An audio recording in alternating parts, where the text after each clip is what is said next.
Bismillahirrahmanirrahim. Assalamualaikum warahmatullahi wabarakatuh.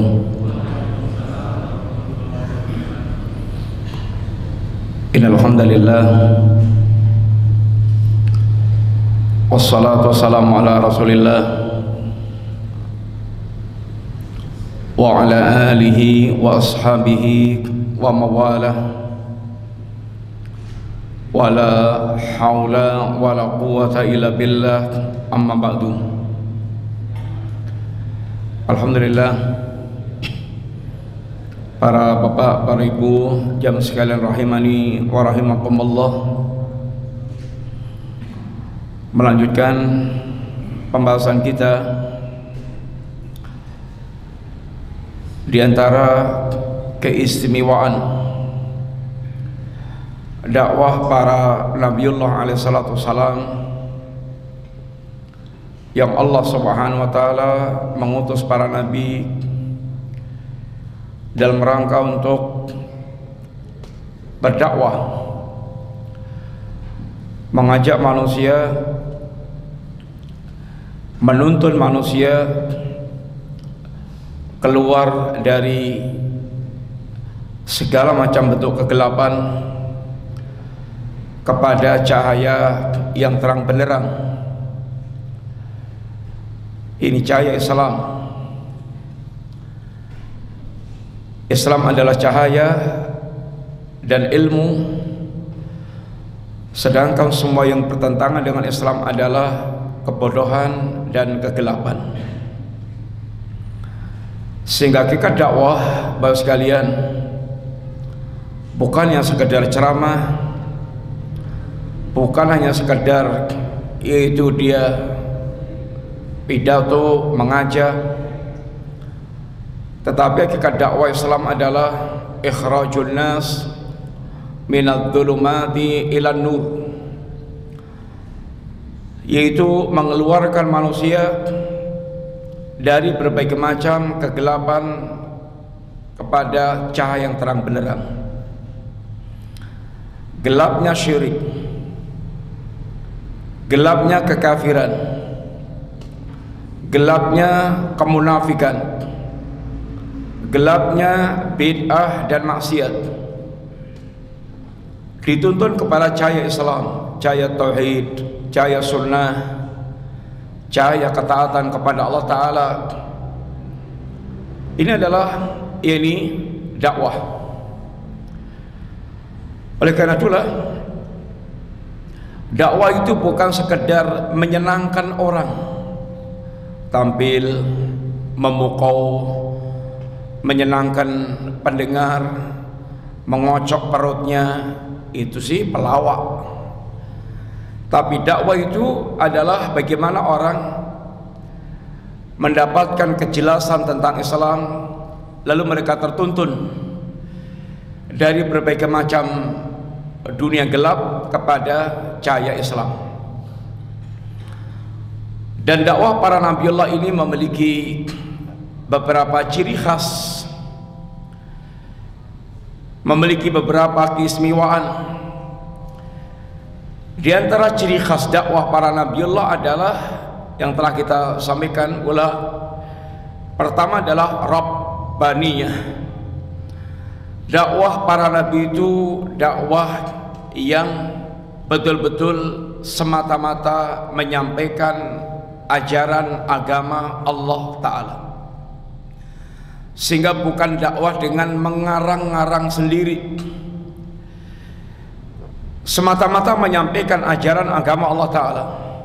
Sehingga ketika Nabi menyampaikan Islam, membacakan Quran, menyampaikan wahyu Allah Ta'ala, lalu mereka meminta supaya dibacakan Quran yang lainnya, atau Nabi mengganti tema dakwahnya, maka Allah Subhanahu wa ta'ala perintahkan kepada Nabi bahwa dirinya hanya membacakan ayat Allah Ta'ala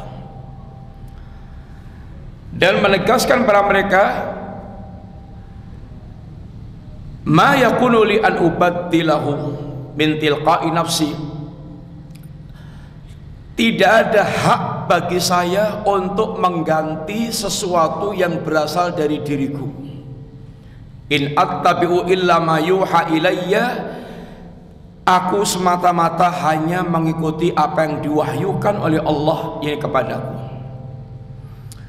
Itulah para penyampai agama Allah yang hakiki. Makanya dakwah seperti ini nggak bisa ditawar, nggak bisa dinego dengan apapun, nggak bisa dibeli. Karena dia menyampaikan dakwah apa yang datang dari Allah Ta'ala. Nabi pernah dinego. Kalau pengen jabatan, kalau pengen harta, kalau pengen wanita, semuanya Nabi tolak. Walaupun mereka sanggup meletakkan matahari di tangan kanannya, bulan di tangan kirinya, dalam rangka untuk Nabi menghentikan dakwah tauhid, mengganti dakwahnya, maka Nabi tegaskan pada mereka tidak akan meninggalkan urusan dakwah seperti ini sampai Allah memenangkan dirinya dengan dakwah atau Allah membinasakan beliau dengan dakwah.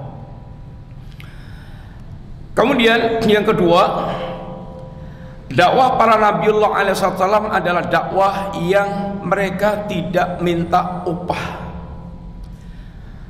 Berdakwah itu bukan karena ada upah, bukan karena diorder kayak artis, dan berdakwah itu bukan dengan pasang tarif, tetapi dakwah adalah bagaimana menuntun manusia betul-betul mereka mengenal agama Allah SWT. Dia mau dapat dunia, nggak dapat dunia, dakwah asalnya merupakan kewajiban. Dan bahkan Allah SWT menjadikan dakwah adalah satu di antara rukun orang untuk dia bisa berbahagia dunia akhirat, beruntung dunia akhirat, yaitu dengan dakwah. Wal asri innal insana lafi khusrin, demi masa manusia semuanya siapapun beritanya mereka dalam kerugian. Mau jadi jenderal, mau jadi konglomerat, mau jadi penguasa hebat kayak apapun, semuanya hanya akan berujung pada kerugian. Dan puncak kerugian itu ketika manusia mereka menghuni atau meringkuk di jahanam yang tidak bisa ditebus dengan apapun, illa kecuali orang mereka menghiasi kehidupannya dengan satu, illa ladina amanu, orang mereka beriman. Tentu bukan sekedar iman pengakuan, tetapi iman yang betul-betul menjadi karakter kehidupan dia, bahwa dirinya adalah mukmin, sehingga slogannya ishadu bi anna muslimun, saksikan kami adalah orang-orang Islam. Yang kedua, wa amilu salihat, dan iman itu bukan sekedar hanya ucapan lisan, tapi dia buktikan dengan amal saleh. Akidah saya adalah akidah Islam, ibadah saya adalah ibadah Islam, akhlak saya adalah akhlak Islam, sehingga dia mengamalkan Islam. Bukan KTP-nya muslim, tapi harianya musyrik. Harianya musyrik, harianya lebih dekat dengan gaya-gaya orang kafir, bahkan malu-malu untuk menampakkan Islam. Tidak ada kebanggaan pada dirinya ini sebagai seorang muslim. Para sahabat sangat berbangga dengan agamanya. Ketika Rib'i dipanggil oleh Panglima Persi Rustum dan ditanya, apa yang Anda bawa? Maka lihat bagaimana kebanggaan seorang Rib'i, seorang prajurit muslimin. Nahnu qaumun ibta'athanallahu liyukhrijan nas min ibadatil ibad ila ibadati rabbil ibad. Kami ada satu kaum yang dihadirkan oleh Allah, yang diutus oleh Allah untuk mengeluarkan manusia dari perbudakan hamba dengan hamba menuju kepada perbudakan hamba dengan Rabbnya, jadi memperhambakan diri kepada Rabbnya hamba, yaitu Allah Ta'ala. Semua selain Islam rata-rata perbudakan hamba dengan hamba. Tidak ada mengajarkan tauhid kecuali hanya Islam. Dan ini kebanggaan Rib'i. Sehingga syirik itu adalah sebuah kebodohan, sebuah kedunguan, sebuah kerendahan. Ada manusia menyembah manusia, manusia menyembah jin, manusia menyembah malaikat, manusia menyembah raja, manusia menyembah bahkan binatang. Semuanya adalah menunjukkan layak kilun, tidak memiliki akal. Kami satu kaum yang Allah tampilkan untuk mengeluarkan manusia min jawril adyan ila adlil Islam, dari jahatnya agama-agama kepada keadilan Islam. Min dhiki dunya ila siati dunya wal akhirah, dari sempitnya dunia menuju kepada luasnya dunia dan akhirat. Menunjukkan bagaimana bangganya Rib'i dengan Islam. Kita sekalian, banyak muslimin yang tidak berbangga dengan agamanya. Bahkan kalau dia kelihatan memperlihatkan agamanya kuat-kuat, bagus-bagus, fanatik, radikal, calon teroris, sehingga akhirnya mentalnya pun dihancurkan dengan ungkapan-ungkapan kayak demikian. Sesungguhnya semua orang mereka ya fanatik dengan keyakinannya masing-masing. PKI saja fanatik dengan ini keyakinan PKI-nya itu. Semua orang fanatik dengan keyakinannya itu. Muslim yang yakin agama yang terbaik, bagaimana dia tidak akan fanatik dengan ini agamanya? Dia menyembah Allah yang telah menjelaskan tentang kesempurnaan sifat-sifat Allah. Agamanya agama yang sempurna pula, nabinya nabi yang terbaik pula. Bagaimana muslimin tidak berbangga dengan ini agamanya? Wa tawasaw bil haqqi wa tawasaw bis sabr. Yang akan keluar di kerugian pula adalah mereka yang selalu berdakwah, saling tawasau, memperingatkan, memperwasiat dengan kebenaran, dan berwasiat untuk selalu sabar di atas ini kebenaran. Ini akan mereka keluar dari kerugian. Maka dakwah itu satu di antara rukun kebahagiaan dunia dan akhirat. Yang ketiga, dakwah para nabi itu yaitu sederhana, tidak ruwet, tidak rumit, sederhana. Membacakan ayat Allah, berbicara kepada manusia sesuai dengan kadar akalnya, enggak ruwet, gampang. Sebagaimana Islam adalah agama yang gampang. Inna dina yusrun.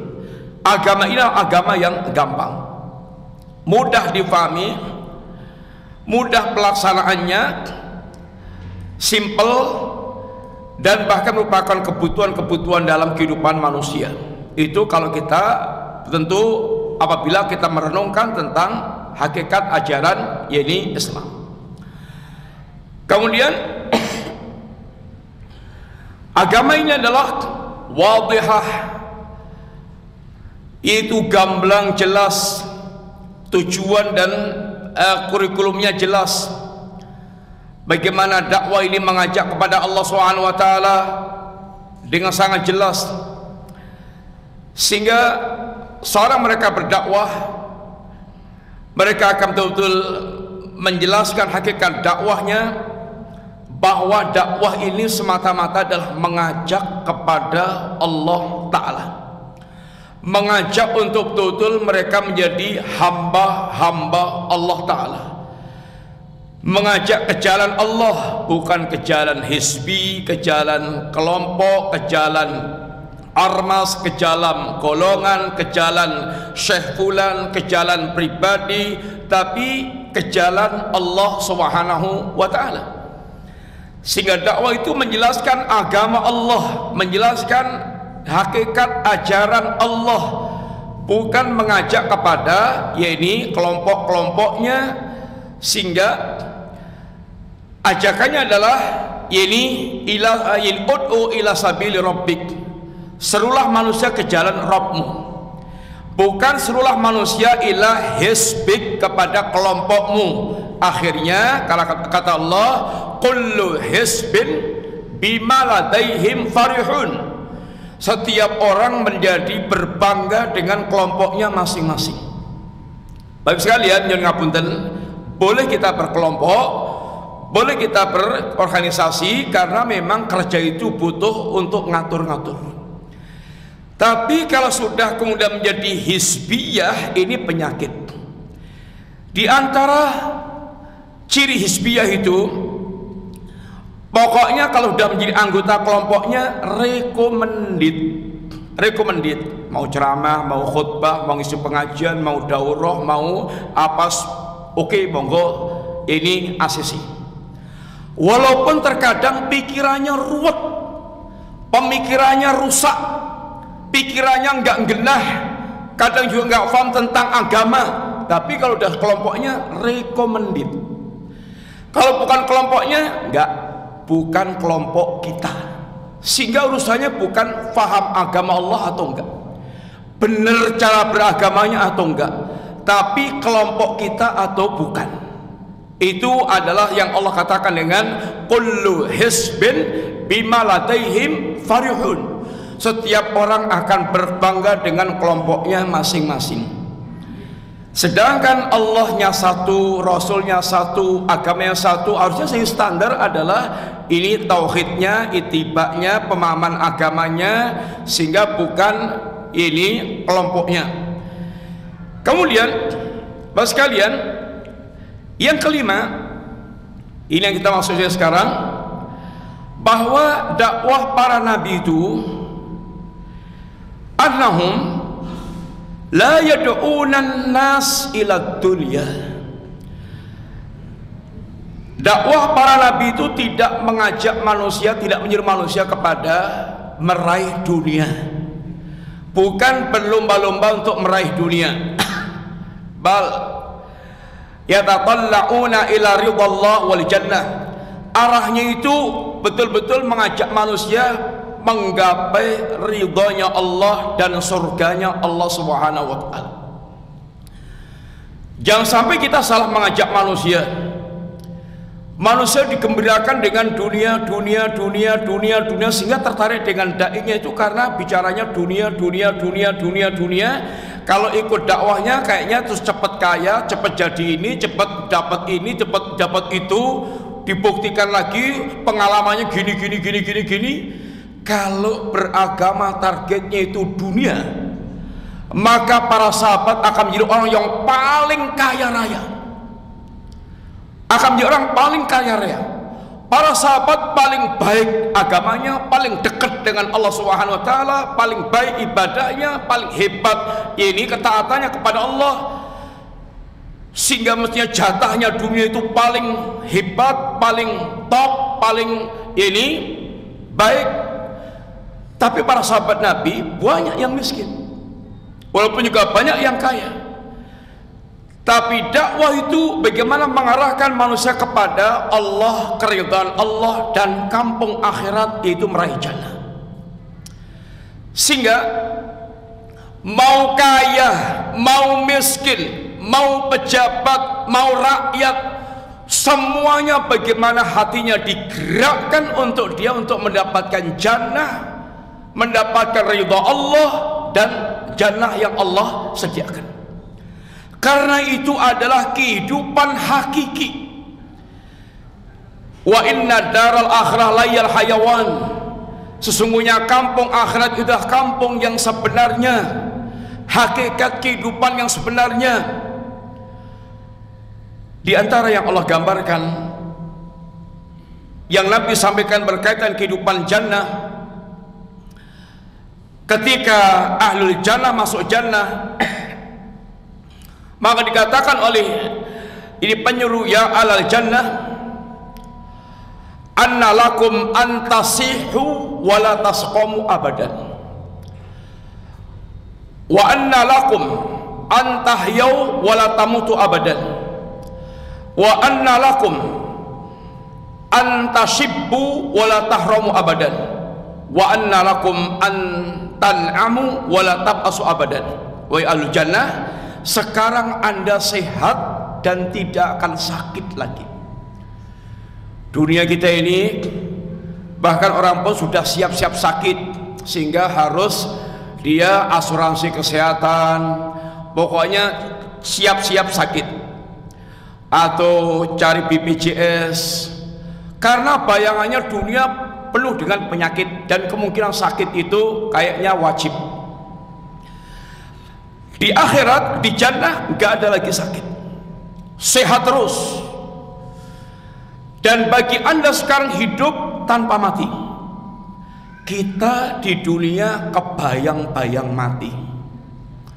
Pengen sih bangun istana tingkat 10 kalau punya duit, sebesar lapangan sepak bola kalau punya uang, komplit tamannya, lapangan golfnya, lapangan olahraganya, kolam renangnya, dan seterusnya. Tapi kalau udah terbayang mati, bareng bangun mati, itu akan membuat cutel, akan memutuskan, paling enggak akan membayang-bayangi putusnya kebahagiaan dunia dia. Maka kalau pengen itu hidup yang langgeng selama-lamanya, yang tidak lagi terbayang kematian, ya akhirat, carinya akhirat. Di dunia ini orang semuanya akan menjadi tua. Mbok antum mau jamoni, jamu apapun, jamu apapun, tetap dadi tua, dijarke dewi, tuwek dewi. Itu pasti sunatullah kehidupan, jadi tua. Dan ada orang yang mereka nggak siap tua, karena ganteng banget, karena cantik banget, sehingga tua itu medeni. Nanti jadi keriput, nanti jadi kelopak matanya itu jadi legok-legok, jadi tebel, nanti rambutnya putih, nanti giginya ompong, terus membayangkan jelek banget. Itu ada yang stres untuk menghadapi tua. Sampai gimana caranya dia tetap selalu muda, biayanya super mahal. Terus kalian, dunia tetap orang akan menjadi tua bagaimanapun juga dia di dunia ini. Kalau pengen tetap muda yang tidak pernah mengenal tua, adanya hanya di kampung akhirat, itu di jannah. Dan di dunia ini selalu bersama dengan kesulitan dan kesengsaraan. Nggak ada orang yang pengen enak tanpa sengsara, nggak ada. Nggak ada.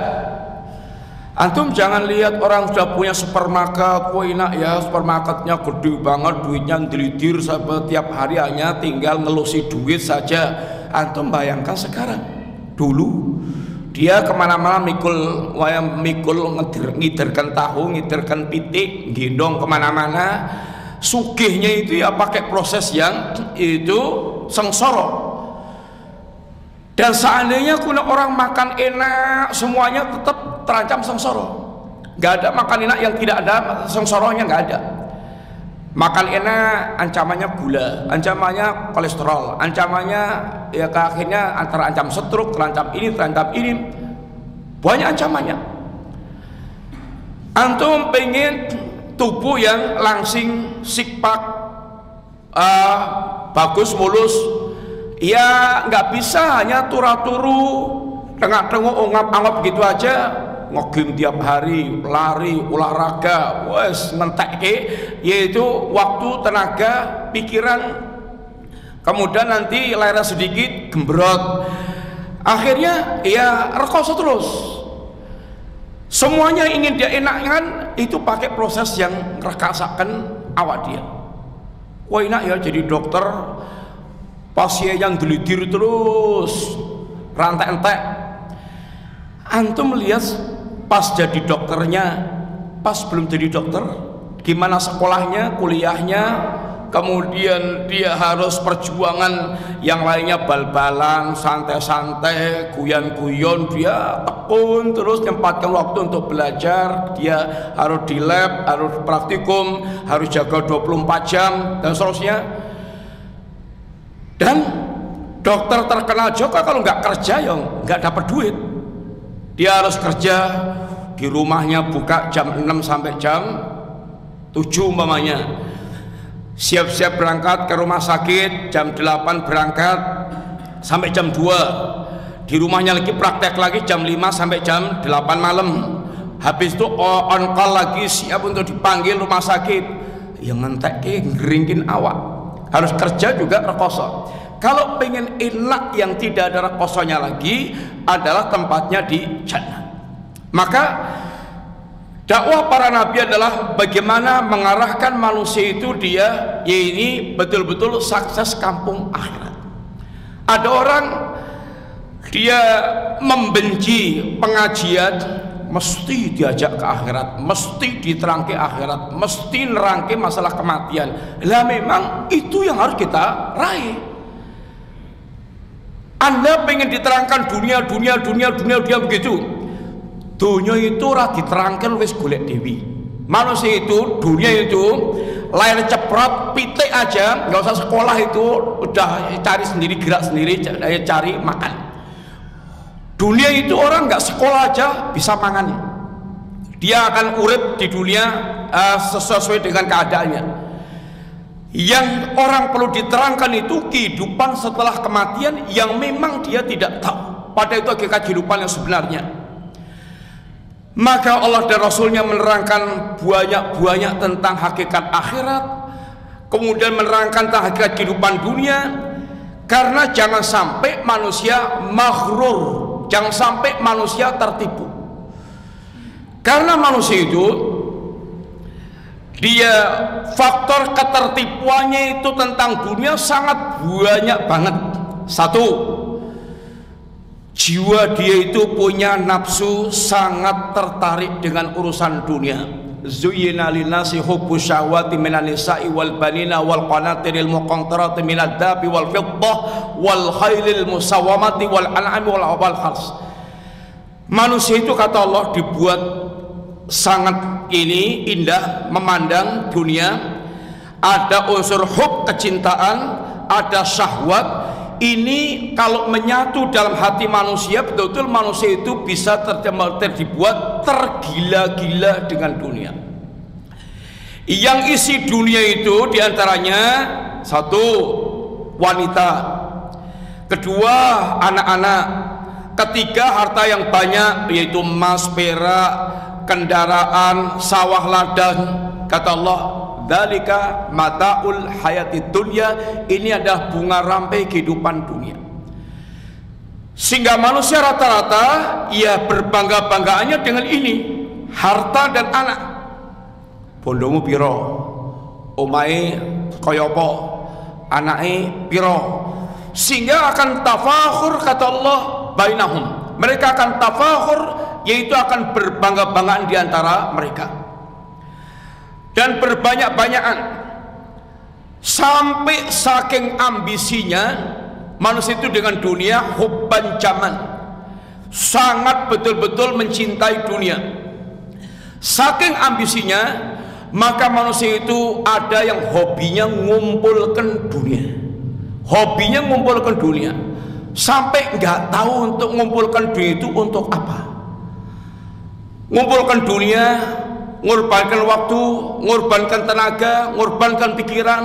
Kalau sudah dunia kumpul, duitnya ditumpuk di Cina, dititipkan Cina, ditumpuk, distorkan di bank, terus dibelikan tanah, dibuat rumah. Duit yang disimpan dia bakhil, kepada orang lain bakhil, kepada istri bakhil, pada anak bakhil, bahkan terkadang kepada diri sendirinya bakhil. Lah terus golek dunia itu ngopo, janjane itu ngopo, duitnya banyak, masuk warung rumah makan regoni larang, rasa mangan yang kini larang. Masuk toko baju bagus-bagus tertarik pengen beli regoni larang, rasido ojo ratusan tuku kelambi larang, bakhil. Sehingga akhirnya kadang-kadang duitnya banyak tapi nyandangnya kayak wong kiri, mangannya kayak wong kiri, kayak nggak dikasih duit sama Allah, kayak nggak dikasih harta sama Allah. Di antara bersyukur kepada Allah itu menampakkan asar nikmat Allah Ta'ala. Kalau duitnya banyak, ya jangan sampai bajunya hanya model barkas, compang-camping atau suwek atau tambalan atau kluwus. Ya mestinya sesuai dengan duitnya, bukan dalam rangka sombong, bukan dalam rangka bermewah-mewahan, tapi menampakkan athar nikmat Allah Subhanahu wa taala.